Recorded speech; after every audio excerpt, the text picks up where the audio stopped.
protocole dans quelques instants et on verra un petit peu plus tard, Brahim, les compositions d'équipe pour comprendre que du côté de l'Algérie, on a aligné l'équipe type pour affronter les Colombiens. C'est celle, presque à 100%, qui avait affronté le Sénégal en finale de la CAN 2019. On commence avec les et notamment celui de la Colombie.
Les applaudissements des supporters ici au stade Pierre-Mauroy et c'est tout un stade, toute une communauté qui va maintenant communier avec l'équipe d'Algérie pour l'hymne.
Ah, vous aviez envie de descendre, hein, mon cher Smaïl.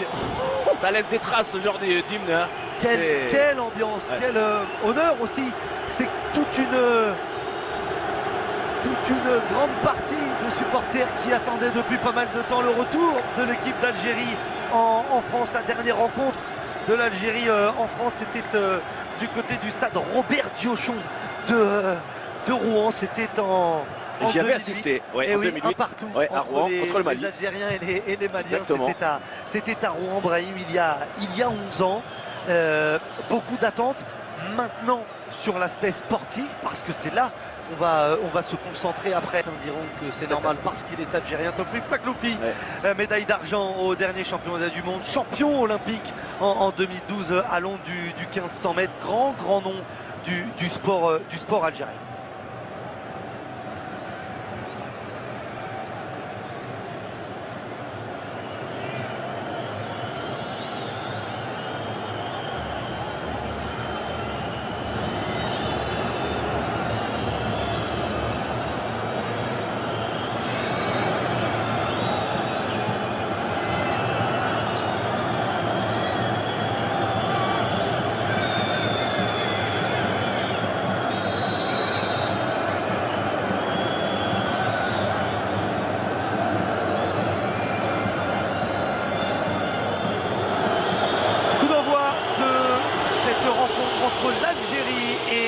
Colombie, match amical sur le papier, match de prestige, match pour l'honneur aussi. Les Algériens ne représentent plus qu'eux-mêmes, ils représentent un continent, le continent africain, puisque les hommes de Djamel Belmadi sont depuis le 19 juillet dernier champions d'Afrique. Ils affrontent un nom, une référence du football sud-américain.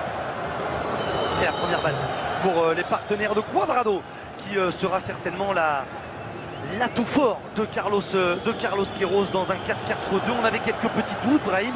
On parle de 4-4-2 pour l'instant, 4-1, 4-1 peut-être en position défensive pour les Cafeteros. Du monde dans la surface de réparation algérienne. Des Colombiens notamment. On est allé très haut, c'est sauvé, il était resté au premier poteau. Youssef Attal. Ouais, il faut mettre de la conviction, de la décret dans les duels, même s'il y a un Algérien qui est resté au sol. C'est Oscar Murillo qui a pris le meilleur, qui a pris le dessus. Un petit peu de mal à revenir. Rami Ben Sebaini.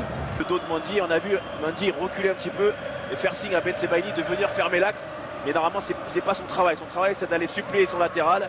Et ce qui aurait peut-être évité, même si on le voit, il n'y a pas une grosse faute, à Attal de revenir avec un peu de retard. Tout à l'heure, le premier coup de pied arrêté. C'était un corner pour les Colombiens. Ballon sauvé sur la ligne par Youssef Attal. Riyad Mahrez dans le mur. Luis Muriel au coup franc. Un petit peu moins d'un quart d'heure de jeu. Les sifflets du stade Pierre-Mauroy des supporters algériens présents ici à Lille. Du monde encore dans la surface de réparation. Trajectoire entrante pour Luis Muriel. C'est frappé au point de pénalty directement sur la tête de Bagdad Bounedjah. Ouais, c'est pas très bien frappé. Je crois que c'est le genou. Ouais. Je crois que c'est le... Oui. Ouais, le genou de Jefferson Lerma. Dans la précipitation, il y avait vu peut-être un mouvement de main pour les Algériens, mais ça n'a pas été sifflé. Et à l'instar, on avait vu un système défensif assez léger de la part des Algériens qui étaient restés en 1 contre 1 Guedjura avec... la mauvaise relance. Et le ballon pour Bounedjah.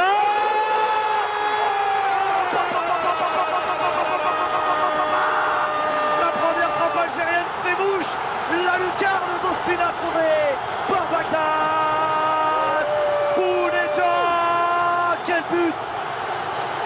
Quel but! Quelle frappe enveloppée! Il y avait peut-être un 2 contre 1 joué, peut-être un décalage, peu à gauche, peut-être un décalage à droite. Lui, comme en finale de la Coupe d'Afrique des Nations, a choisi la solution individuelle et il permet à l'Algérie d'ouvrir le score. Il permet à l'Algérie, dans une ambiance de folie, de transcender le stade Pierre-Mauroy.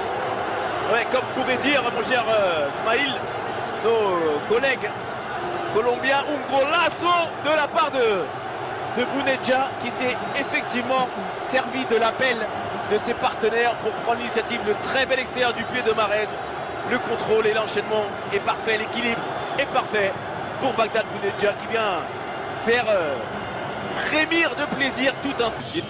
Et Djamel Belmadi, lui qui connaît un petit peu ce poste-ci, a besoin de laisser de la confiance à son buteur dans le geste et de l'échec. Pas de faute. Morelos et Monsieur Buquet qui revient.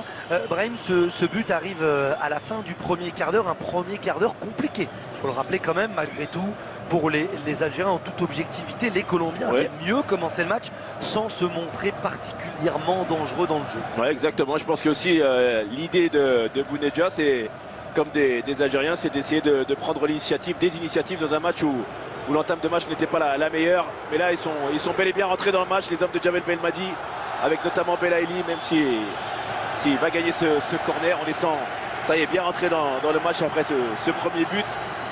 Qui a libéré tout le monde. Ouais. Le corner obtenu par Belaïli. Duel face à Sanchez, c'est un beau duel avec le défenseur central colombien.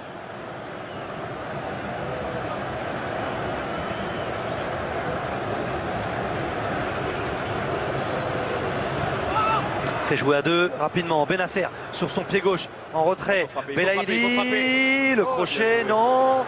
Belaïli, Benasser, Mahrez, c'est dévié.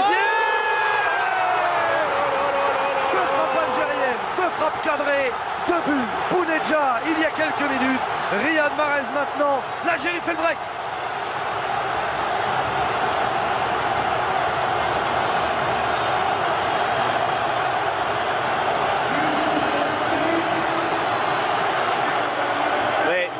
Les frappes, ces frappes si importantes Mais au départ, hein, cette très belle combinaison entre Bennacer et Belaïli, même si dans un deuxième temps, Belaïli a loupé le ballon de manière involontaire, mais qui était derrière Riyad Mahrez, qui lui aussi est dans un moment de forme pour aller prendre cette initiative de la frappe qui est récompensée par ce but. Avec ce deuxième but en moins de 20 minutes. Ballon contré évidemment, on revoit le ballon. Ce petit ballon, la frappe loupée, Cuadrado qui tourne le dos. C'est Sanchez. Ouais, il me semble que c'est Sanchez qui dévie ce ballon. Ospina avait anticipé sur son côté.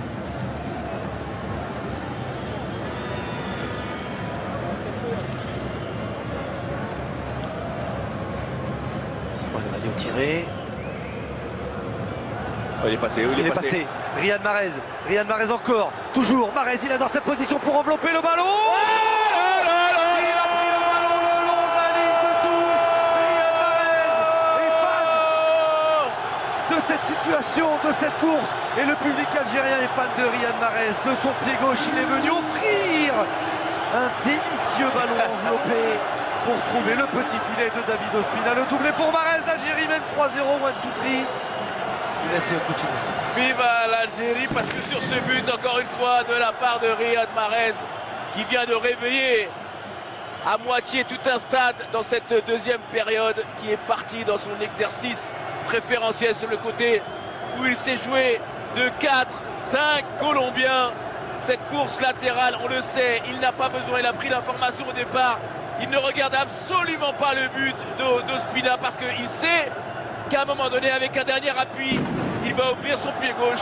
Et ça a été ce cas. Vous voyez, il ne prend pas l'information. Il sait dès le départ où est le but. Et c'est imparable. Et c'est un 3e but pour les Algériens. La lucarne du bas, trouvée par Riyad Mahrez.